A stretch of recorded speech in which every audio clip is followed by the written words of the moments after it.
Thank you for tuning in to Better Go Sew-n-Vac. Again, we are now going to install a rear wheel on a Shark NV300 series vacuum cleaner.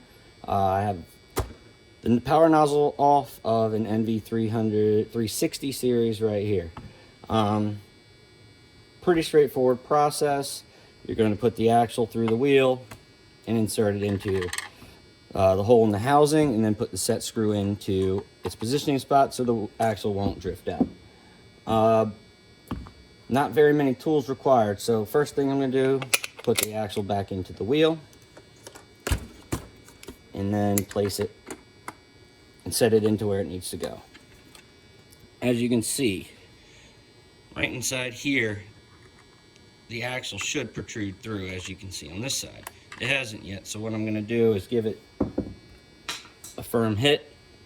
From this direction, I'll just do it with the butt end of a screwdriver. You could use a rubber mallet as well. And now, as you can see, your axle's all the way through. So, last step is to just reinstall the screw into the tower so there's pressure on the axle and it won't drift out.